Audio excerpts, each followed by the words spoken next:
अब जब भोले बाबा दन ने भगवान के दर्शन किए और एक रूप बना के वहीं विराजमान हो गए। बोले माँ यशोदा इतनी कृपा बनाए रखना, जब भी तेरे बाबा का तेरे लाला का स्नान हो गए तो स्नान का जल मेरे यहीं से ही निकले, जो कि मुझे छूटा हुआ स्पर्श करते हुए निकले। इतना कहते बोले बाबा वहाँ से चल दिए। अब भगवान श्री कृष्ण थोड़ी बड़े होकर अपनी पूरी मंडली तैयार की। बोले मंडली में सभी अपने मित्र बुलाए और मित्रों से सलाह ली। बोले देखो हम गायों को हम चराते हैं, हमारे माता पिता हमारी गायों को रखे हैं, हमसे सेवा करवाते हैं। और बोले दही बोले वहाँ कंस के यहाँ दी जाती हैं, बोले दूध बोले कंस के यहाँ जाता है, बोले माखन बोले कंस के यहाँ जाता है। बोला हमको कुछ नहीं मिलता। बोले ऐसे नहीं कि काम चलेगा। बोले इसके लिए बोले जब सीधी उंगली से घी ना निकले तो बोले टेढ़ी करनी चाहिए। बोले सीधी नहीं देंगे तो चोरी करके खाएंगे। सभी ने मना किया, लेकिन उनके मुख्य लीडर हमारे माखन चोर भगवान श्री कृष्ण जी हो गए। बोले हम मंडली के लीडर हैं, जहाँ कहेंगे वहीं पर हम माखन चोरी करेंगे। बोले तो चलिए ठीक है। बोले शुरुआत कहाँ से की जाए? बोले हमारे ही घर से। बोले चलो ठीक है। नंद बाबा के यहाँ सभी लोग पहुँच गए। उन्होंने घर में घुसे, जैसे ही घुसे और वैसे ही माखन खाया, वैसे यशोदा मैया आई। जैसे आई तो सभी लोग बाहर कूद गए। अब यशोदा जी ने देखा कि कौन थे, ये माखन खिला गए और दिखाई भी नहीं दिए। अब जब एक चोरी हो गई और नहीं पकड़े तो दूसरी चोरी करने का मन हो गया। बोले महाराज बोले एक बार तो ऐसा हुआ। बोले एक गोपी के यहाँ चोरी करने गए तो गोपी ने भगवान श्री कृष्ण को पकड़ लिया, पकड़ के रस्सी से बांध दिया और रस्सी से बांध के यशोदा माँ के पास चली गई। बोले हम यशोदा माँ के पास जाते हैं तो माँ कह देती है कि क्या मेरे यहाँ माखन की कमी है, मेरे यहाँ दही की कमी है, जो मेरा लाल तुम्हारे घर चोरी करने जाएगा वो आप लोग मेरे बच्चे का झूठा नाम लगा देते हो। इसलिए माता उनके ऊपर कभी विश्वास नहीं करती थी। एक दिन एक गोपी ने भगवान श्री कृष्ण को पकड़ लिया, पकड़ के उनको रस्सी से बांध दिया। ज्यों ही रस्सी से बांधा और बोले अब हम इनकी यशोदा मैया को बुलाने जाते हैं। जैसे यशोदा मैया को बुलाने गए, जैसे ही भगवान ने उन्हीं के पति को बुलाया। बोले देखो तुम्हारी धर्म पत्नी अर्धांगिनी मुझे बांध गई और कह रही थी कि अगर आज मेरे पति आए तो ये मत बताना कि हम कहाँ गए हैं। तो जब ये देखा बोले कहाँ गई हैं, बोले पता नहीं, बोले मुझे बिठार गई हैं। कटी बोले तो तुझे पता है, बोले हाँ मुझे पता है कहाँ हूँ।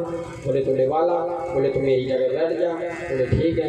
बोले जैसे ही भगवान श्री कृष्ण ने अपनी जगह बैठारा और उनके हाथ बांधे और दौड़ते हुए यहाँ वहाँ से जाके माता यशोदा के पास पहुँच गए। अब माता यशोदा ने के पास जब वह सखी गई कि तेरा लाला मेरे यहाँ चोरी करके आज मैंने रंगे हाथों से पकड़ लिया है, तो उसने जैसे ही यशोदा माँ को बुलाया वैसे यशोदा माँ बाहर आई। बोले क्या हुआ? बोले तुम अपने पुत्र को कहते हो कि चोर नहीं है? बोले ये चोर है। बोले आज हमने रंगे हाथ पकड़ लिया है। बोले अच्छा। बोले मैंने बहान दिया है। बोले क्यों झूठ बोलती हो? बोले मेरा पुत्र तो मेरे पास है। बोले कहाँ है? बुलाओ। जब बुलाए तो भगवान श्री कृष्ण आ गए। ऐसे छोटी छोटी माखन चोरी करने लगे और थोड़े थोड़े बड़े होने लगे। हरी मैया कन्हैया की,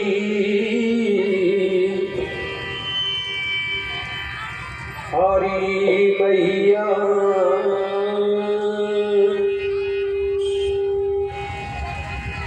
कन्हैया की।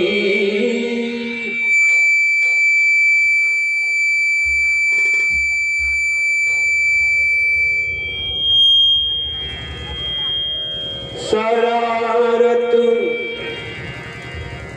क्या कहूँ नटी खटकी गगरिया होती मेरी गगरिया होती मेरी गगरिया होती।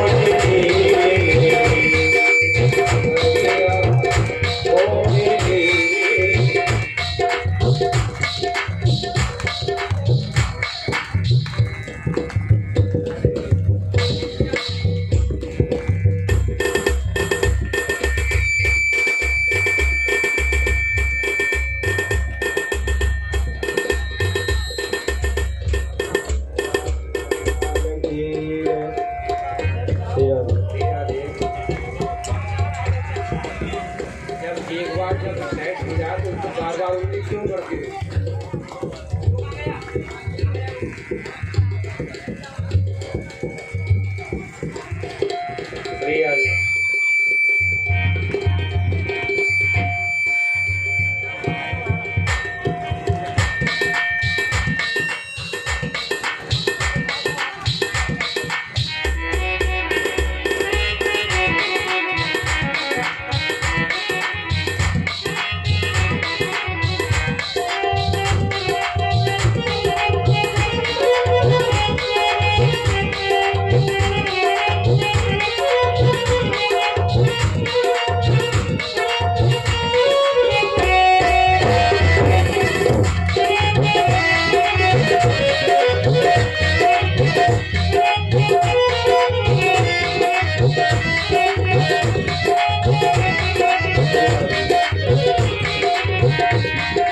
हरे मैया कन्हैया की, हरे मैया कन्हैया की।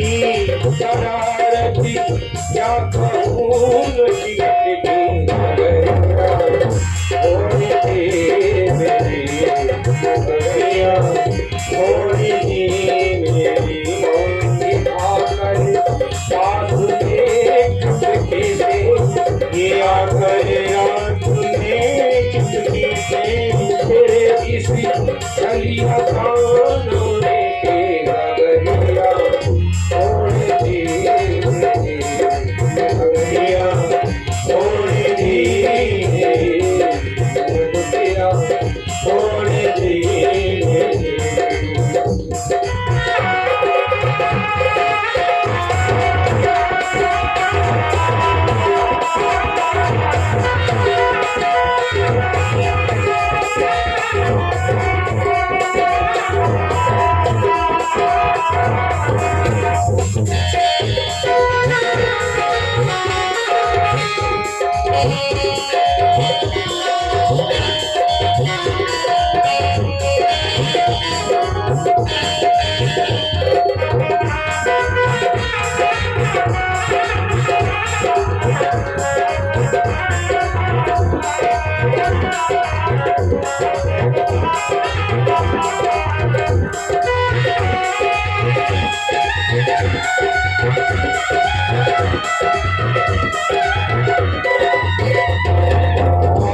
गोपियां कहती है मैया से कि मैया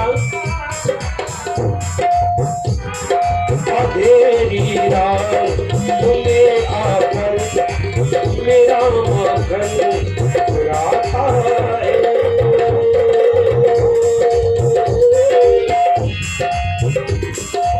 मेरा मगन चुराता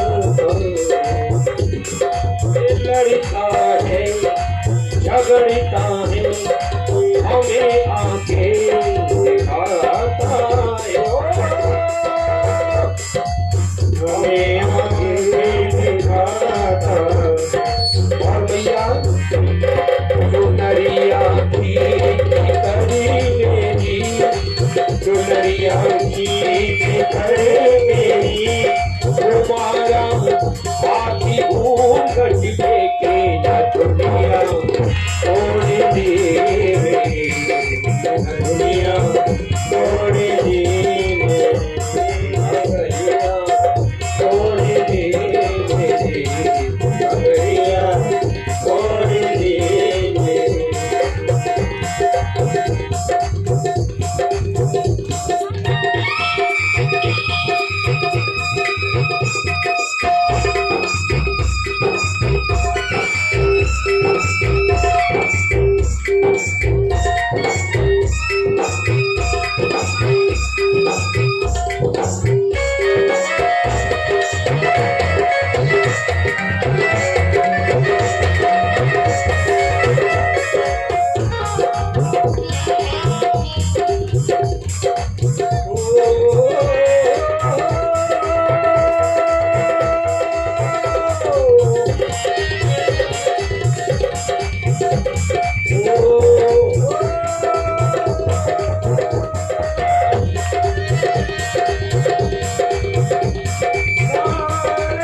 छोड़ दे। फंसा कर मुझे तो बातों में सदा घर में बुलाती है सदा घर में बुलाती है फंसा कर मुझे तो बातों में सदा घर में बुलाती है सदा घर के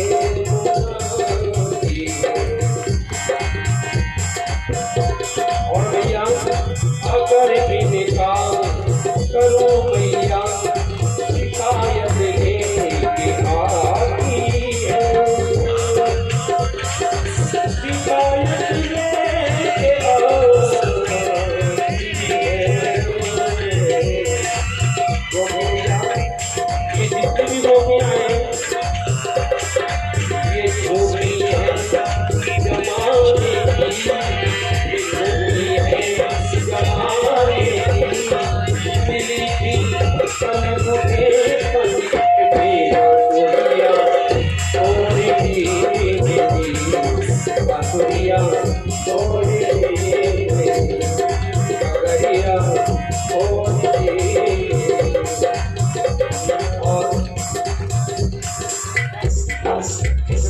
कैसे ये भजन दिखाए।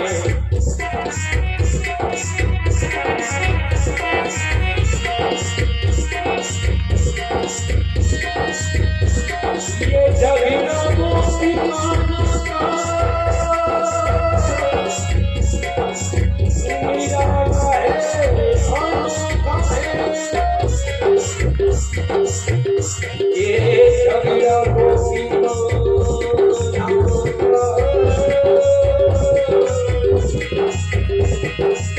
निराला है, अनोखा। ये जगना गोपी माना निराला है, अनोखा है। निराला है, अनोखा। बिहारी जी से मिलने का मुझे ये मौका है। ओ सुनेरी ये मौका है।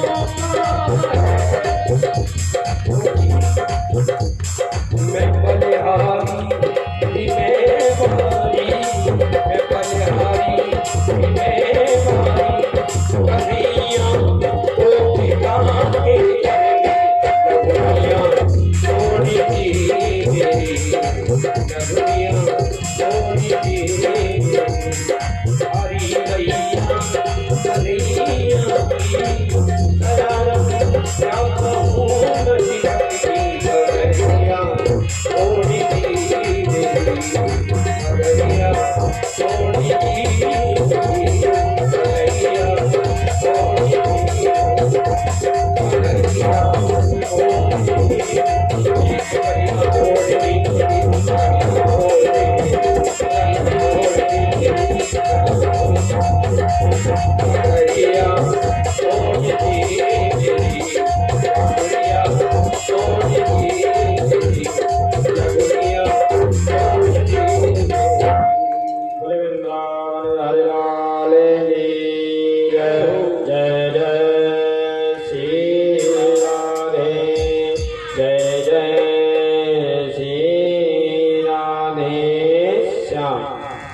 एक बार भगवान श्री कृष्ण जी ने और उनके जितने संगी थे सभी ने सवाल बनाई। बोले ये गोपी हमारे यहाँ ज़्यादा शिकायत करती है, आज इन्हीं के यहाँ चोरी करना है। सभी मित्र मंडली तैयार हुई। तैयार होके जैसे पहुँचे तो वो सखी ने पहले से इंतजाम करके रखा था। बोले क्या करके रखा था? बोले माखन रखा, माखन के ऊपर घंटी बांध दी, जो मंदिर में घंटी होती ना, घंटी बांध दी। बोले जैसे भगवान आएंगे और भगवान इसको छुएंगे वैसे बजेगी, वैसे मैं पकड़ लूँगी भगवान को और फिर यशोदा माँ के पास ले जाऊँगी। जैसे ही घंटी बांध दी, अब भगवान और भगवान के समस्त मित्र मंडली आई। आगे सभी चढ़े। बोले भगवान से बोले कन्हैया, बोले हाँ। बोले यहाँ तो घंटी बंदी है, अगर हम छुएंगे तो बजेगी, खा लेंगे तो बजेगी, तो सभी को पता चल जाएगा। बोले कोई बात नहीं। बोले ये घंटी हम तुमसे कहते हैं मत बजना। बोले ठीक है। घंटी नहीं बजी, सभी खाने लगे, निकाल के भगवान सबको देने लगे, सभी खाने लगे। अब जब सब खाने लगे, खाते खाते जब सब थक गए, भगवान श्री कृष्ण की बारी आई। भगवान ने जैसे निकाल के मुख में डाला वैसे घंटी घर बजी। जैसे घंटी बजी वैसे गोपी उठी और उठ के आए और भगवान को पकड़ लिया। बोले क्यों मिल गए? भगवान बोले हाँ पकड़े तो गए हैं, कोई बात नहीं। घंटी के ऊपर देखा। बोले क्यों? मेरी सारी मित्र मंडली खा गई, तब तो नहीं बजी, और जब बोले मेरे खाने को मौका आयो तो तुम बच गई। तो घंटी ने हाथ जोड़े और कहा, बोले प्रभु, बोले कसमान मृदमदान तात्मान भगवान भवेश्व हरे वंदिते तावका हेतु कुमारा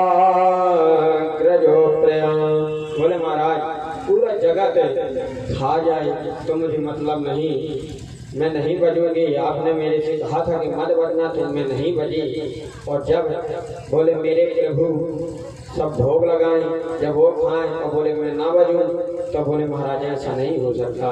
बोले जैसे ही आपने मुख में डाला वैसे ही मेरा बजने का काम हुआ।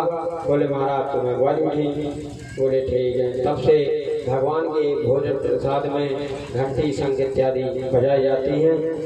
और अब सुखदेव जी, राजा परीक्षित जी ने भगवान से पूछा, बोले महाराज, बोले बताइए, बोले एक चीज बताइए। बोले महाराज भगवान अगर भोजन करते हैं, माखन चोरी करते हैं, तो भगवान सभी के साथ में खा लेते हैं, सभी के मुख में खिला देते हैं, स्वयं खा लेते हैं, तो ऐसा क्यों?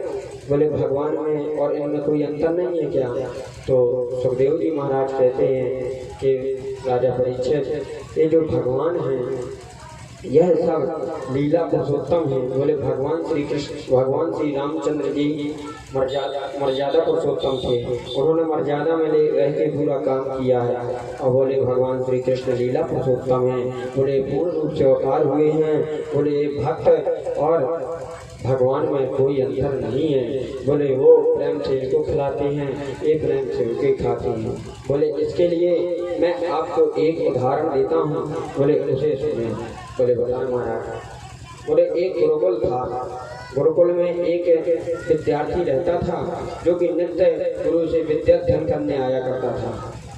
तो एक बार गुरुजी मंत्र पढ़ा रहे थे। बोले ना, बोले तुदियामस्तु गोविंदा तो भ्रमेव समान पाए। बोले तुदियमस्तु गोविंदम, हे प्रभु हम आपका स्मरण करते हैं, तो भ्रमेव समर्पये, जो हमने भोजन लगाया है इसे आप आके ग्रहण करें। तो वह विद्यार्थी बेचारा बैठे बैठे देख रहा था। बोले बेटा भोग लग गया, अब इसे आप खाओ। तो उस विद्यार्थी ने भोजन किए, भोजन करके अपने गुरु के पास आया और हाथ जोड़ा। बोले महाराज, बोले हे गुरुदेव, जो गुरु का स्थान है, बोले गुरु ब्रह्मा गुरु विष्णु महाराज, गुरु अज्ञानियों को ज्ञान की ओर प्रकाशित करते हैं। बोले महाराज मेरी एक प्रार्थना है। बोले क्या? बोले गुरुदेव, अगर भगवान भोजन करते हैं, अगर अपन भोग लगाते हैं, तो भगवान भोजन अगर करते हैं तो भोजन जो अपनी थाली में रखा रहता है जिसे भगवान के सामने अर्पित करते हैं, बोले यह खत्म क्यों नहीं होता? और बोले अगर खत्म नहीं होता तो फिर रखते ही क्यों हैं? बोले अगर भगवान खाते हैं तो उनके सामने थाली अर्पित करते हैं। और बोले जब भी थाली को वहाँ जाते हैं तो थाली जस की तस, यानी कि जैसे 4 रोटी रखनी तो 4 ही की 4 मिलेंगी। बोले उसमें से एक भी रोटी कम नहीं होती। बोले अगर भगवान नहीं खाते हैं, चलो हमने मान लिया कि नहीं खाते हैं, तो फिर उनके सामने रखते ही क्यों हैं? तो गुरु जी बोले सुनो, इसका उत्तर मैं आज नहीं कल आपको बड़े विद्वत से दूंगा। बोले जैसी आज्ञा महाराज।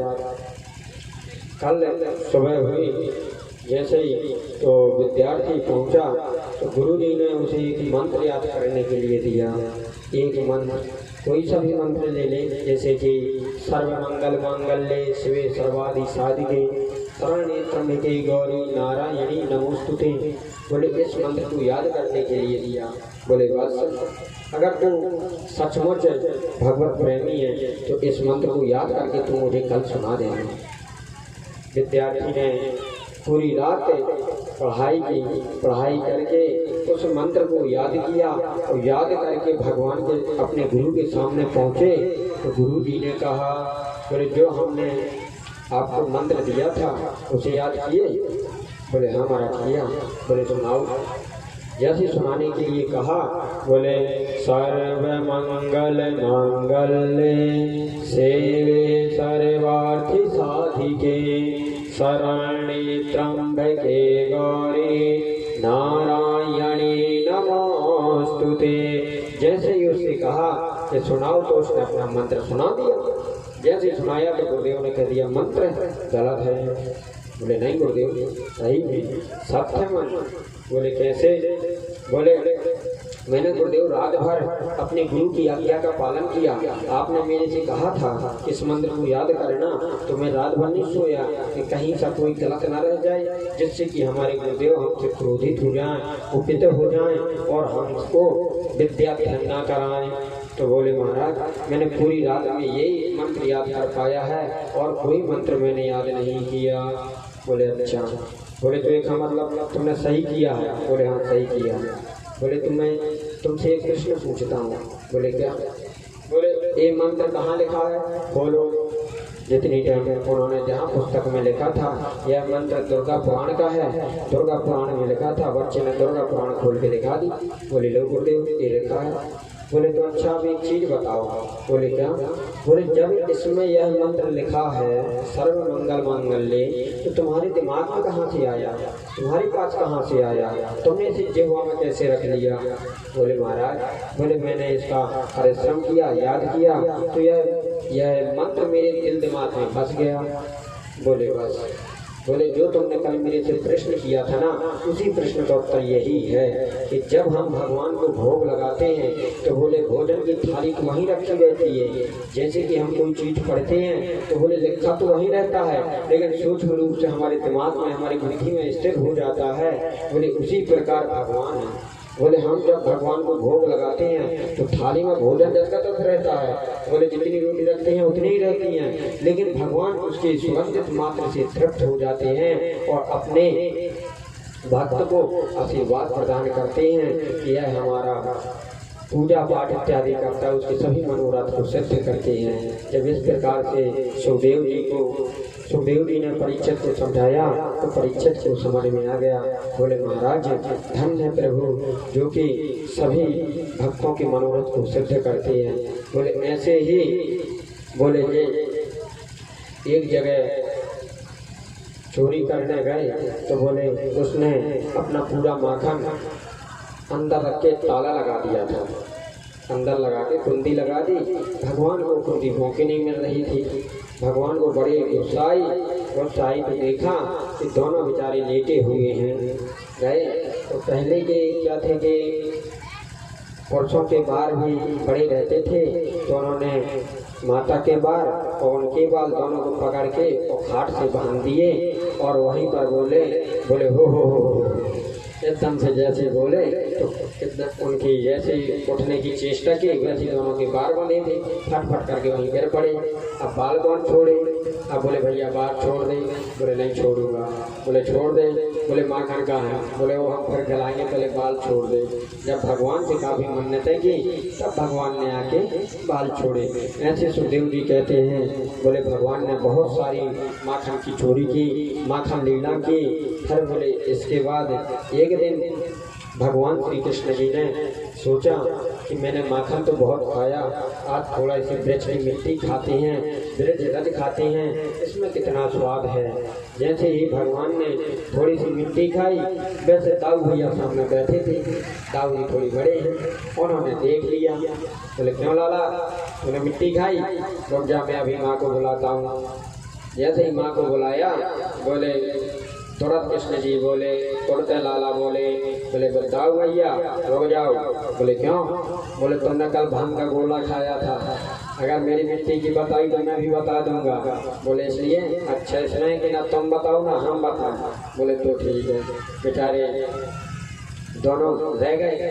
रहने के बाद भगवान ने पुनः मिट्टी खाई तो यशोदा माता ने देख लिया और देख के जैसे आए तो बोले क्यों कहना तूने मिट्टी खाई? बोले माँ नहीं खाई।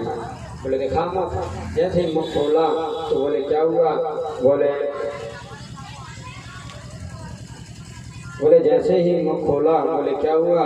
बोले के नाम बाचिदेवाम्या सर्वमेध्याशिवेशना यदि सत्यं भक्षतां भक्षयायवे। बोले महाराज जैसे माता ने मुख खोला तो बोले सारे ब्रह्मांड का दर्शन हो गया। बोले जैसे ब्रह्मांड का दर्शन हुआ भैया बोले जैसे ब्रह्मांड का दर्शन हुआ, माता तो चक्कर करके वहीं गिर पड़ी। बोले अरा मेरे लाला के मुख में इतना सारा कहाँ से आया कि इसमें ब्रह्मा विष्णु महेश पूरी पृथ्वी दिखाई दे रही है। चक्कर करके गिर गए। भगवान भगते गए, पानी के नीचे मारे। बोले माता उठो। उठाया और अपनी योग माया को आदेश दिया। बोले क्या? बोले किम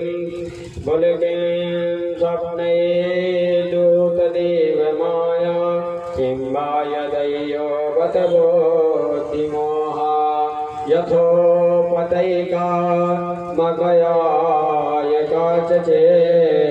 योत्पात्मानां सहिता गमन्नात्। बोले भगवान बोले योग माया से कहा कि अपनी ये पूरी माया सकेल लें और हमारी माता का पूरा याद बिसरा दें। जैसे ही योग माया आई तो माता एक सपना रूप में सब कुछ भूल गई। बोली वृंदावन में हरिलाल की जय। एक बार बोले माता विदुर जी मैत्रेय जी से पूछते हैं। बोले मैत्रेय जी भगवान तो चलो ठीक है, माखन चोरी के लिए अवतार हुआ, चलो माखन चोरी की, लेकिन माखन चोरी के साथ साथ में ये बताइए कि इन्होंने इनके ग्वाल चोरी करते थे। तो भगवान ने कहा, बोले ऐसा है। बोले दो पक्षी थे तो बोले दोनों पक्षी का जन्म ही हुआ था। जैसे जन्म हुआ तो दोनों बेचारे उड़ान भर रहे थे, उड़ना सीख रहे थे। तो बोले वहीं पर एक राजा रहता था। बोले एक राजा रहता था। राजा बड़ा ही बुद्धिमान और तेजस्वी राजा था। एक दिन राजा को मन चला कि हम चलो शिकार खेलते हैं। तो शिकार खेलने के लिए राजा चले गए। बोले थोड़ी देर करते उनको एक हिरन मिला। हिरन के पीछे लग गए। बोले लगते इतनी दूर पहुंच गए कि बोले उनका ग्राम इतनी दूर हो गया कि राजा ने चारों तरफ नजर घुमा के देखा तो सिर्फ जंगल के अलावा कुछ नहीं दिखाई दिया। जब कुछ नहीं दिखाई दिया तो राजा अब वहाँ देखा कि थोड़ा संध्या टाइम हो चुकी है। राजा वहाँ भयभीत होने लगा। बोले अरे मैं तो इस हिरण के चक्कर में बहुत दूर निकल आया, अब तो लगता है कि मेरी यहाँ से वापस नहीं जा पाऊंगा। जब इतना ही राजा सोच रहा था, जैसे डर रहा था, वैसे एक पक्षी ऊपर से बोला। बोले राजा कहाँ से आया है? बोले आओ ग्रामवासियों, आओ। बोले ये आ गया, मारो खाओ काटो खा जाओ इसे। कौन है ये? खा जाओ। जैसे ही उसने पक्षी की आवाज सुनी राजा के पसीना आ गया। बोले बताओ पक्षी चिल्ला रहा है, बोले मार दो काट दो खा जाओ। बोले ये तो बड़ा खतरनाक है, इसके कहने से सही में पक्षी ना आ जाए। राजा बेचारा अब बता के तुरंत अपने घोड़े में बैठा और घोड़े को एक चाबुक मारी, घोड़ा वहां से भगा। बोले घोड़ा आगे और पक्षी पीछे चिल्ला रहा है, ग्रामवासियों मारो इसे, मारो खा जाओ काटो मारो। अब वह राजा बेचारा पसीना के मारे पूरा भीग गया। भगते पक्षी ने पीछा नहीं छोड़ा। उसे 4 गांव तक पक्षी ने पीछा किया और यही चिल्लाता गया। राजा भगता गया। भगते बेचारा जब पीछे मुड़ के देखा, अब उसे पक्षी नहीं दिखाई दिया। जब नहीं दिखाई दिया तो राजा को थोड़ा सा संतोष हुआ। बोले चलो मेरे प्राण बच गए। बोले आज मेरे प्राण बच गए। अब राजा को थोड़ा सी तसल्ली हुई तो राजा ने देखा कि एक ऋषियों का बहुत विशाल आश्रम बना है। तो राजा उतर के अपने घोड़े को वहाँ छोड़ दिया और बोले इस आश्रम में जाके थोड़ा जल पी लेते हैं। जैसे ही वहाँ पर प्रवेश किया तो एक तोता, जो एक वहाँ तोता बोल रहा था काटो खा जाओ मार जाओ, ऐसे एक तोता सामने पिंजरे में बंद थे। उन्होंने देखा तो अब जिस समय राजा की नजर पहुंची पक्षी में तो राजा भयभीत हुआ। जब एक पक्षी से तो बच गया दूसरा। बोले महाराज जैसे ही राजा ने पीछे को कदम किया वैसे ही पक्षी बोला। बोले राजा, बोले आइए आपका स्वागत है। आइए राजा, कहाँ से आए हैं? आप बड़े थके हैं, आओ राजा ये यहाँ आसन डला, इसमें विराजमान हो जाए। अब जब राजा ने उस बच्चे की बात सुनी तो राजा बेचारा अचंभित हो गया। बोले राजा अंदर आया, बोले राजा ये आसन है, बैठे। राजा ने उस आसन में बैठ गए। जैसे ही राजा बैठे, बोले राजा इस घड़ी में जल रखा है, इसमें से आप जल पी लें। राजा उठा, राजा ने वहाँ से जल लिया, जल लेके जल पिया, जल पी के राजा बैठ गया। राजा को पसीना आ रहे थे। जितनी टाइम उस तोते ने देखा, उस सुअर के बच्चे ने देखा कि राजा कुछ ज्यादा भयभीत है, तो बोले राजा तू इतना चिंतित क्यों है, आखिर इस चिंता का कारण क्या है? वह बोले भैया क्या बताऊं तुझे, बिल्कुल तेरे ही स्वरूप का, तेरे ही जैसा एक पक्षी मुझे जंगल में मिला।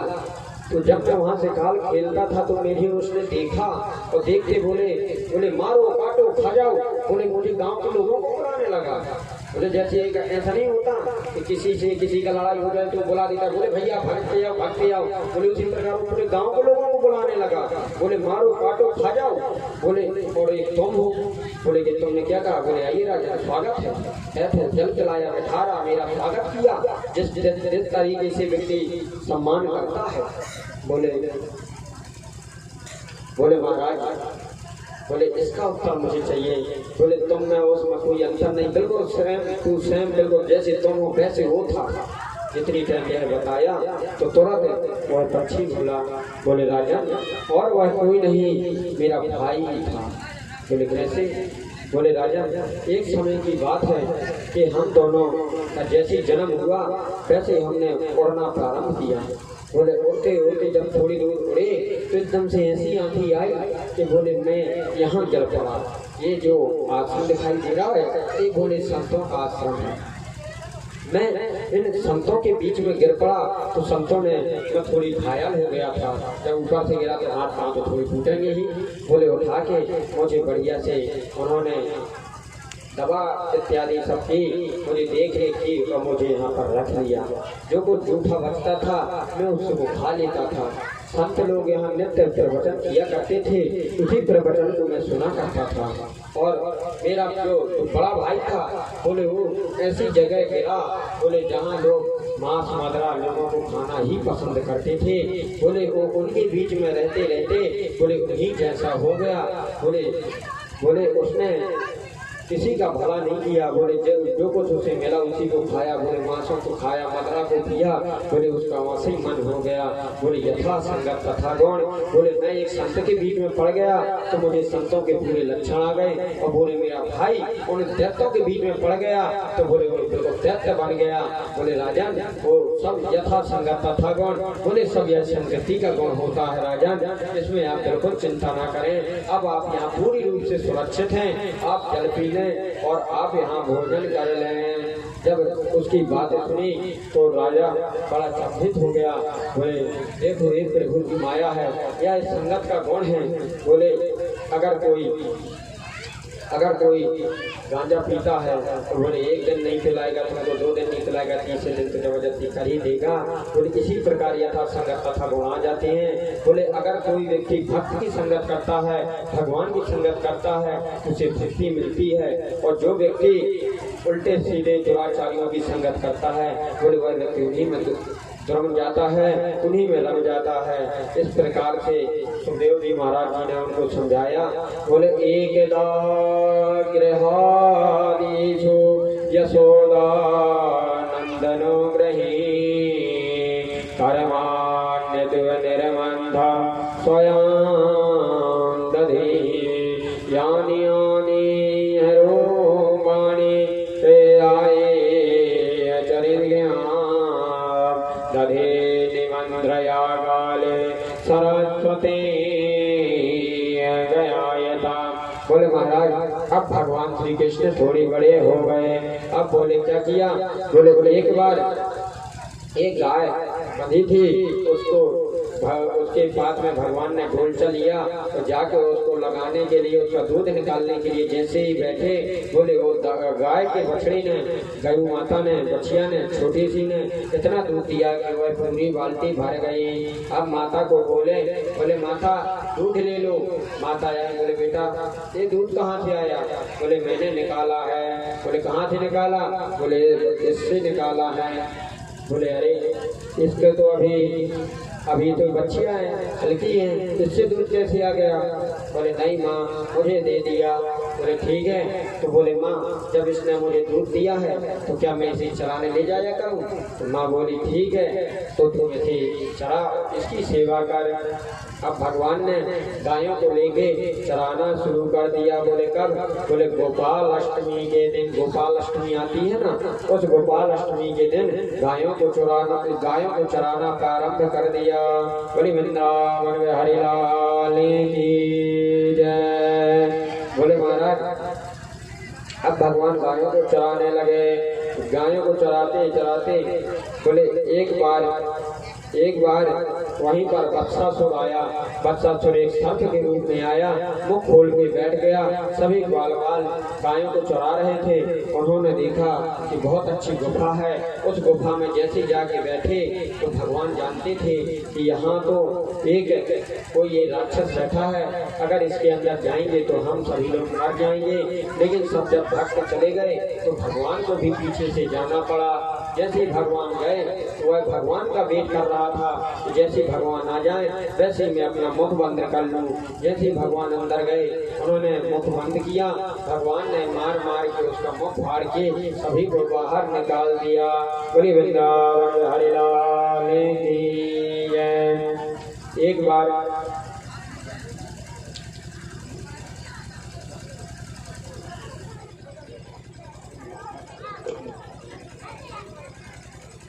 बोले वृंदावन हरि लाल की जय।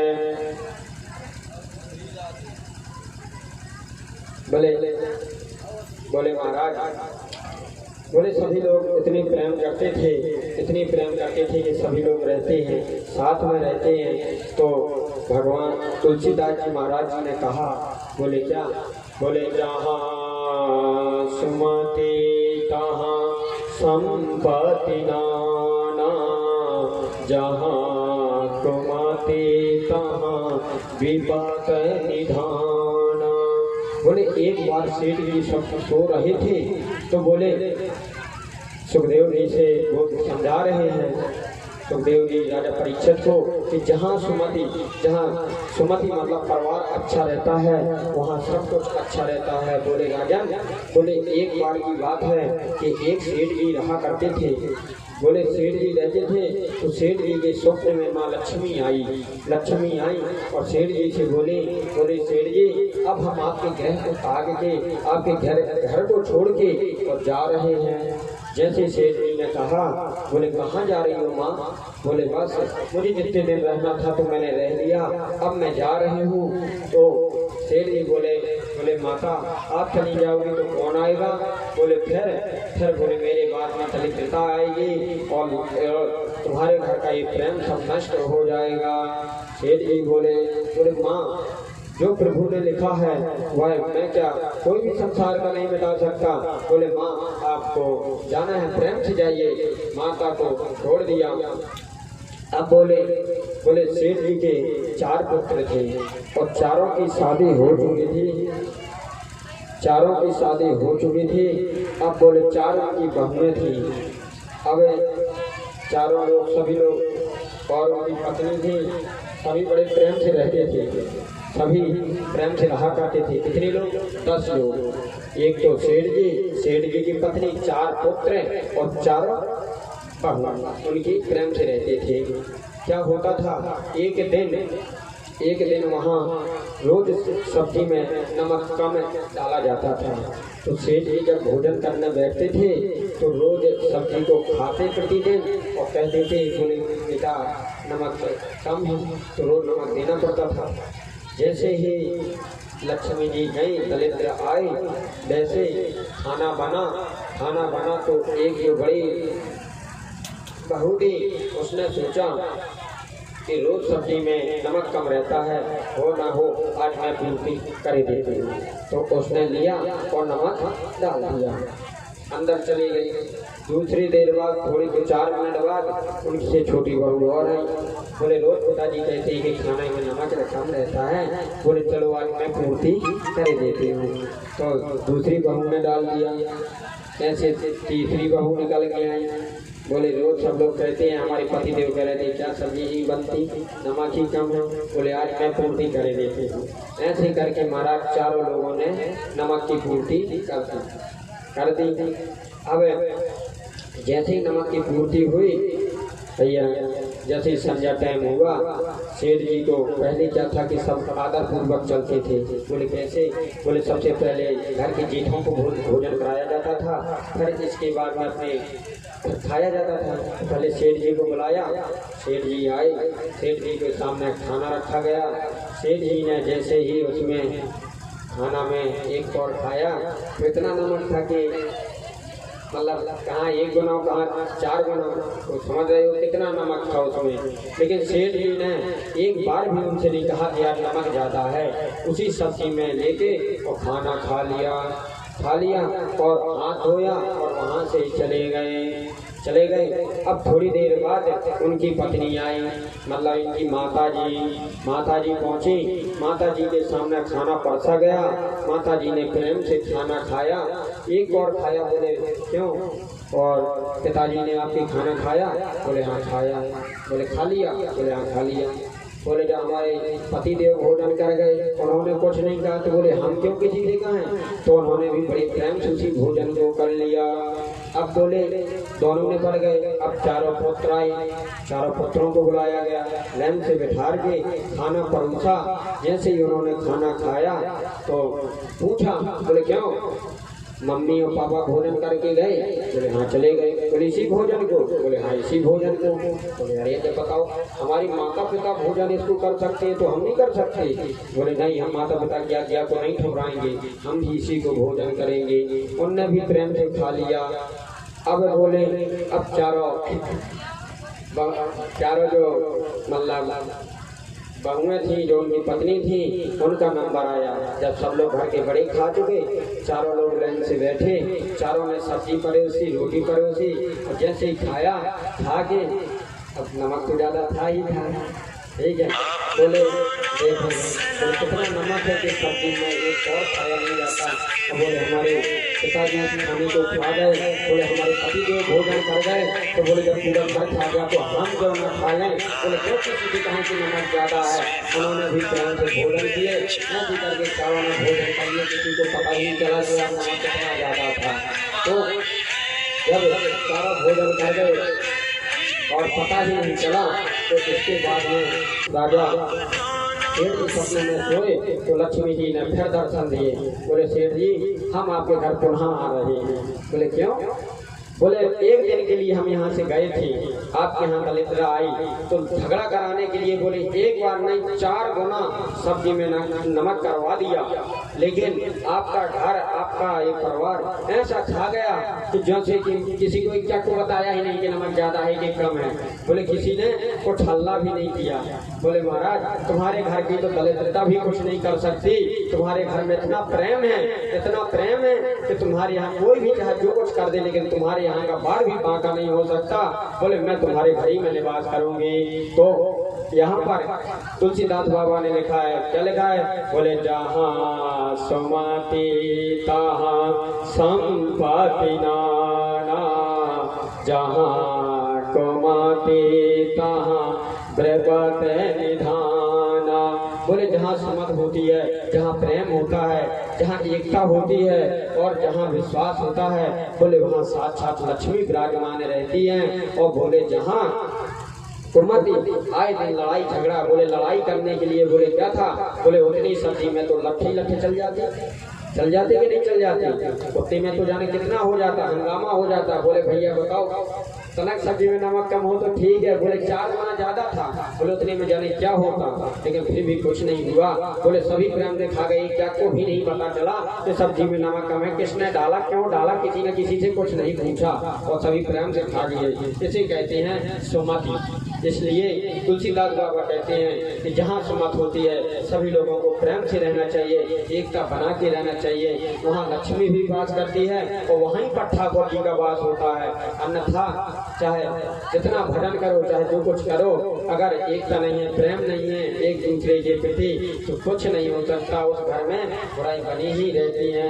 बोले लड़ाई झगड़ा तो तनक तनक में होते हैं। बोले इसीलिए कहा गया है स्वापी तो से नागत्रया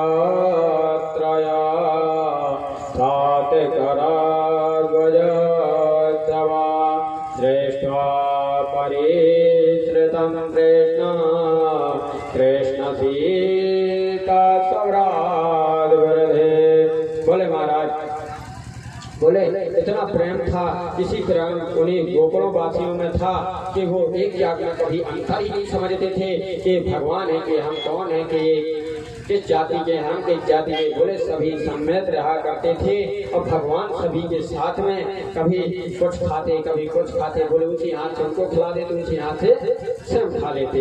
बोले यही एकता के लिए बताया है। तो बोले सभी को प्रेम करके रहना चाहिए। बोले वृंदावन में हरि लाल की जय। बोले श्री राधा रानी की जय। जय जय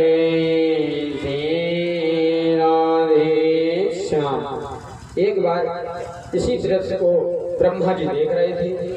बोले ब्रह्मा जी देख रहे थे कि जे तो बताओ, कहते हैं भगवान है, भगवान है, कैसा भगवान है? बोले भगवान है ही नहीं। बोले जो भगवान होता है थोड़ी मर्यादा में रहता है, थोड़ी अपने स्वाभिमान से रहता है। बोले ये भगवान कैसा है? बोले उसी हाथ से ग्वालों को खिला देता है, स्वयं खा लेता है। बोले भगवान हो ही नहीं सकता। ऐसा सोचा। बोले इसकी तो मैं देख परीक्षा लूंगा। बोले ठीक है महाराज। तो एक बार भगवान ने वहां पर आए और आके बोले जितने भी भगवान श्री कृष्ण जी थे, उनके ग्वाला थे, उन्हीं सभी को उठाया और उठा कर ले गए। कहाँ? बोले ब्रह्म लोग, अपने लोग में सभी को ले गए, सब ले गए, भगवान को ले गए। अब ले गए, यहाँ भगवान ने देखा ये तो ब्रह्मा जी कुछ खेल खेल रही है। कुछ नहीं बोले ब्रह्मा जी के, और भगवान ने उतने ही रूप धारण कर लिए, जितनी गौ थी उतनी गौ बन गए, जितने जिसके ग्वाला थे उतने ग्वाला बन गए, और शाम के सब पहुंच गए घर, सब पहुंच गए महाराज। और सभी ने अपने अपने घर में गए, सबने गाय बांधी। यह लीला 1 साल तक चली। बोले 1 साल तक ब्रह्मा जी अपने ग्वाल वालों को बेहोशी अवस्था यानी मूर्छित अवस्था में लेटाए रहे, और यहाँ जस की तस लीला चलती रही। 1 साल बाद जब ब्रह्मा जी ने सोचा कि अब मैं देख तो लूँ वहाँ की क्या हाल है, कोई है भी कि नहीं। जैसे ब्रह्मा जी आए, ब्रह्मा जी ने देखा कि वहाँ तो जस था, तो वहाँ तो कुछ भी ऐसा नहीं हुआ। जैसे ब्रह्मा जी वहां से आए, जैसे भगवान ने श्री कृष्ण ने वहां जाके ब्रह्मा बन के बैठ गए। ब्रह्मा जी यहाँ पृथ्वी में देखने आए, भगवान श्री कृष्ण जाके ब्रह्मा बन के वहां बैठ गए। और ब्रह्मा जन के बैठने के बाद बोले वहां के जो द्वारपाल थे, बोले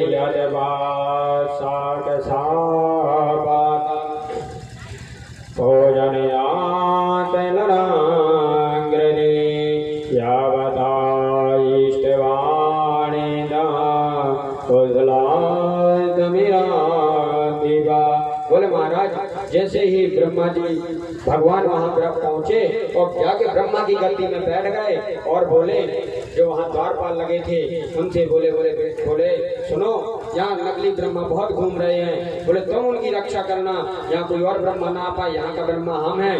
और जाके वहां बैठ गए। बोले किसी ब्रह्मा को मत पहुंचने देना, बहुत ब्रह्मा पहलू घूम रहे हैं। ऐसे बन के मना कर दिया। और ब्रह्मा जी आके भगवान श्री कृष्ण जी ब्रह्मा जी की गद्दी में बैठ गए। अब ये ब्रह्मा जी पृथ्वी से भ्रमण करके पहुंचे तो जो वहाँ के द्वारपाल थे बोले तो अंदर ना घुसने दे। बोले कहाँ जा रहे हो? बोले अरे हमको रोक रहे हो, हमारे सेवक को हम ही को रोक रहे हो। बोले कौन सेवक, किसका सेवक? बोले चले यहाँ से, नहीं तो तेरी गाड़ी मुंह तो खा लेंगे। बोले हमारे पिताजी अंदर बैठे हैं, तू कहाँ से बेरुख भी आ गया? उन्होंने मना किया। अब देखा, बोले अच्छा अंदर बैठे हैं? बोले हाँ। तो अब ब्रह्मा जी समझ गए। बोले ये और कोई नहीं, साक्षात नारायण का ही काम हो सकता है, क्योंकि मेरी जगह में तो वही बैठ सकते हैं, और तो किसी की हिम्मत ही नहीं है, साहस ही नहीं है कि हमारी गद्दी में बैठ जाए। तो वहां पर बैठ के और ब्रह्मा जी नाना प्रकार की स्तुति भगवान की करते हैं। बोले भगवान हमको क्षमा करें। बोले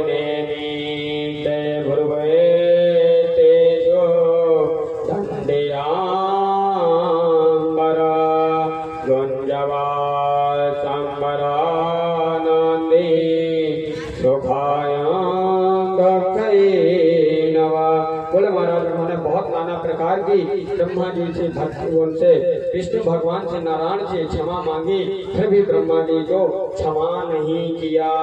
जब क्षमा नहीं किया तो वहीं पर लौट के बोले महाराज अगर आप नहीं मिलोगे तो दोबारा मैं ब्रह्मा नहीं, मैं अपनी गद्दी में नहीं बैठ पाऊंगा, संसार की रचना कैसे होगी, कैसे संसार चलेगा प्रभु। आप